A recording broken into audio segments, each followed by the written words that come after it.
Morning students. आज online class में हमारा टॉपिक है कक्षा 7 का विषय विज्ञान का दूसरी इकाई, जिसका नाम है रेशों से वस्त्र तक। ठीक है, रेशा, सबसे पहले हमें यही जानना है कि रेशा क्या होता है। ठीक है, तभी तक हम वस्त्र तक पहुंचेंगे। तो आइए जान लेते हैं रेशा क्या होता है। देखिए, रेशा जानने के लिए हम एक छोटी सी एक्टिविटी कर लेते हैं कि जैसे कि हमारे पास मान लीजिए कपड़ा है। ठीक है, अब इस कपड़े के साइड से जब हम खींचते हैं तो इस टाइप से हम धागे इजीली निकाल सकते हैं, धागे निकल जाते हैं।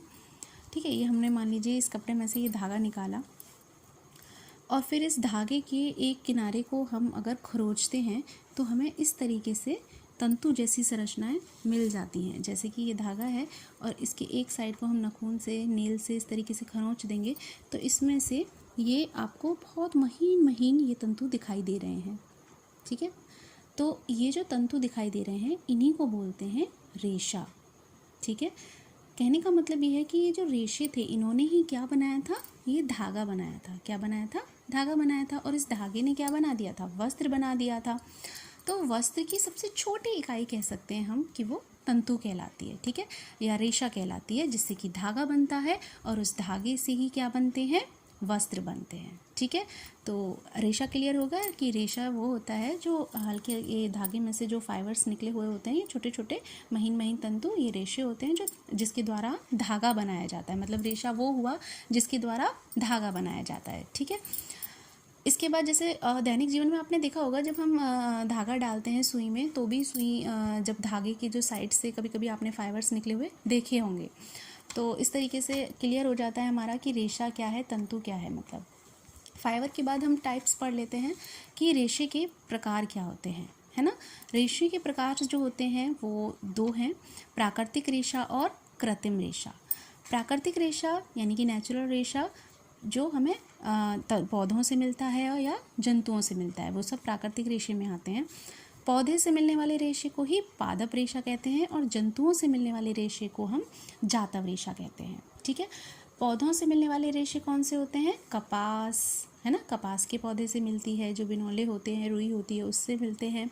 और जो जंतु वो जूट है, जैसे कि कपास के अलावा कौन सा है? दूसरा जूट है, जो हमको पटसन के तने से मिलता है। इसके बारे में आपने 6th क्लास में पढ़ा था कि कपास कैसे मिलता है, जूट कैसे मिलता है, इसके बारे में विस्तृत अध्ययन किया था।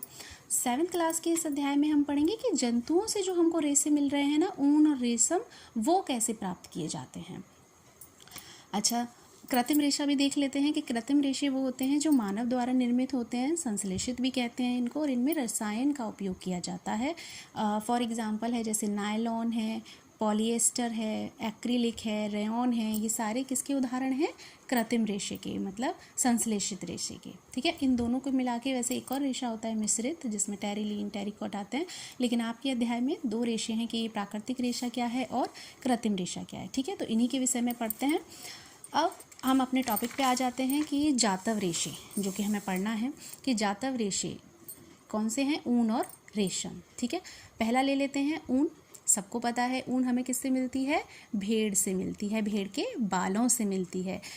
इसके अलावा कुछ और भी जंतु हैं जो हमको ऊन देते हैं, जैसे कि बकरी, याक और ऊँट। इनसे भी हमको क्या मिलती है? ऊन मिलती है।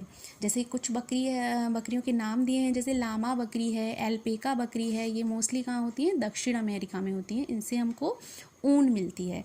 और देखिए और भी टाइप नाम दिए हैं, जैसे पश्मीना भेड़, जो पश्मीना शॉल होती है ना, बहुत फेमस जम्मू कश्मीर की, वो भी हमें इनसे मिलती है। एक बकरी होती है अंगोरा बकरी, है ना, वो जो जम्मू कश्मीर में होती है, उससे भी हम क्या है? ऊन प्राप्त करते हैं। ठीक है, तो ये इन जंतुओं से भी हमको ऊन प्राप्त की जाती है। अच्छा, एक चीज़ और है कि भेड़ के जो बाल होते हैं ना, वो क्या फ़ायदा होता है उसका? वो फ़ायदा ये होता है कि वो उसके शरीर को गर्माहट प्रदान करते हैं, वो एयर को ट्रैप कर लेते हैं, जिससे कि उसको आसानी रहती है सर्दियों के मौसम में। अच्छा, एक चीज़ और है वर्णात्मक प्रजनन। वर्णात्मक प्रजनन क्या होता है? वर्णात्मक मतलब सेलेक्टिव ब्रीडिंग। सेलेक्टिव का क्या हुआ मतलब वर्णात्मक का, कि यहाँ पे जो अच्छी नस्ल की भेड़ें हैं, अच्छी नस्ल से मतलब कि जैसे देखो भेड़ों के बाल में भी वैरायटी होती है, कुछ भेड़ों के बाल बहुत अच्छे होते हैं, फाइन होते हैं, कुछ के ख़राब होते हैं। तो क्या करते हैं कि जो अच्छी नस्ल की भेड़ें होती हैं जिनके बाल अच्छे होते हैं, उनको ब्रीड करा के नई संतति उत्पन्न की जाती है। तो अच्छी नस्ल की भेड़ों को जनक रूप में ये प्रजनन कराना, ये कहलाता है हमारा वर्णात्मक प्रजनन। ठीक है, तो इसके ये हो गया हमारा। अब हम जान लेते हैं कि जो क्यूरोसिटी वाला क्वेश्चन है कि ऊन कैसे मिलती है, मतलब भेड़ के बालों से हम ऊन कैसे प्राप्त करते हैं, क्या प्रोसेस है, वो प्रोसेस हम देख लेते हैं। तो ये क्वेश्चन आ सकता है कि भाई भेड़ के बाल से ऊन कैसे मिलती है, तो वो प्रोसेस हमको पता होना चाहिए, समझ लेंगे तो अच्छे से लिख सकते हैं। देखिए, पहला प्रोसेस का पहला चरण क्या है? बालों की कटाई। सबसे पहले हमको क्या करना है कि भेड़ के बालों को क्या करते हैं, काट लेते हैं। हाथों से भी काट सकते हैं बड़े रेजर से, या मशीन से भी काट सकते हैं। ठीक है, तो सबसे पहले बालों की कटाई कर ली जाती है। अधिकतर देखिए ये इसलिए करते हैं, अधिकतर मौसम भी वो गर्मी वाला मौसम होता है जिसमें करते हैं, जिससे कि भेड़ को भी कोई हार्म ना हो, नुकसान ना हो। और वो उसकी डेड स्किन होती है, मतलब निर्जीव होती है, इससे ये भी नहीं है कि भेड़ को बाल कट रहे हैं तो कोई तकलीफ़ होगी, वो डेड स्किन होती है, वो निकल जाती है। तो ये बालों की कटाई हो गई। पहला कि सबसे पहले भेड़ के बालों को काट लिया जाता है हाथों से या मशीन से। सेकंड स्टेप, उसके बाद क्या करते हैं? देखिए, उसके बाद क्या करते हैं, जो दूसरा प्रोसेस है उसका नाम है अभिमार्जन। अभिमार्जन क्या है? अब हमने जो बाल काट लिए थे वो तो गंदे थे, धूल थी, डस्ट थी, तो वो भी निकालनी चाहिए ना।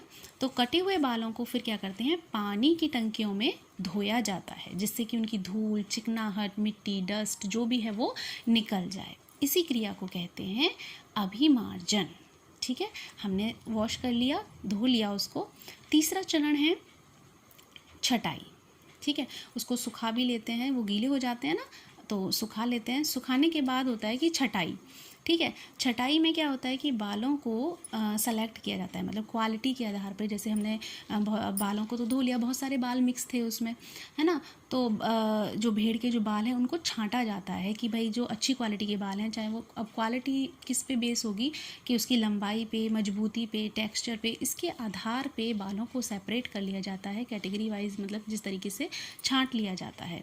तो ये बालों को फिर क्या करते हैं, क्वालिटी के आधार पर छांट लेते हैं, इसको कहते हैं छटाई। ठीक है, छटाई करने के बाद फिर करते हैं हम कताई। कताई में क्या किया है कि हमने जो छटाई कर ली थी, अलग जो बाल कर लिए थे उनको सुखा लिया था, फिर उनसे क्या करते हैं, हम उनको खींचते हैं, सीधा करते हैं मशीनों के द्वारा।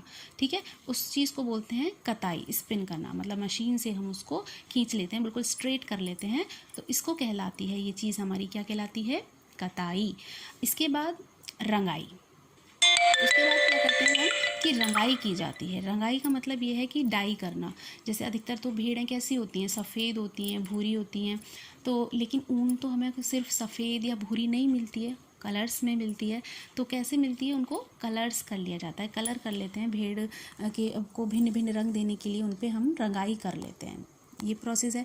उसके बाद देखिए लास्ट हमारा है कि ऊनी धागा प्राप्त करना। रंगाई के बाद हम क्या करते हैं कि रेशे से धागा बनाते हैं। फिर हमको जो प्राप्त हो गया रेशा, उससे हम क्या बनाते हैं, धागा बनाते हैं। उसको रोलिंग भी कहते हैं, कि हम उसको सीधा करते हैं, कॉम करते हैं, और उससे हमको वूल यानी कि ऊन प्राप्त हो जाती है। ठीक है, तो ये पूरे प्रोसेस हैं, ऊन प्राप्त करने के पूरे चरण हैं। पहला कटाई, अभिमार्जन, छटाई, फिर कताई, रंगाई, ये सारे प्रोसेस हैं, और हमें ऊन धागा मिल जाता है। अच्छा, ऊनी धागा जो मिलता है उसमें भी ये होता है कि जो लंबे धागे मिलते हैं उनसे स्वेटर बना लिया जाता है। जो छोटे धागे होते हैं वो क्लॉथ, मतलब कपड़े बनाने के लिए, ऊनी कपड़े बनाने में इस्तेमाल होते हैं। तो ये चरण हो गए। अच्छा, एक और चीज़ है जिस ध्यान देने योग्य, कि एंथ्रेक्स बीमारी आ जाती है इसमें। कि एंथ्रेक्स बीमारी क्या होती है, कि भेड़ों में एक बीमारी होती है एंथ्रेक्स बीमारी। कभी कभी छटाई करते समय लोगों को ये बीमारी हो जाती है, तो ये एक रुधिर जनित बीमारी होती है। तो ये चीज़ है। तो आज हमने अध्ययन किया रेशों के बारे में। आई होप आप समझ गए होंगे। अब आपको क्या करना है कि इसी के आधार पे हम आपको कुछ होमवर्क के क्वेश्चन देंगे, जैसे रेशा किसे कहते हैं, कितने प्रकार का होता है ना, अभिवार्जन क्या है, जातव रेशे क्या हैं, कपास एक जातव रेशा है या नहीं, सही या गलत बताइए, और भेड़ के बाल से ऊन प्राप्त करने के जो चरण हैं उनको क्रम वाइज लिखिए। तो आप अच्छे से जब ये वीडियो देखेंगे तो आप होमवर्क आसानी से कर सकते हैं और फिर आप वो मुझे भेजेंगे, ठीक है।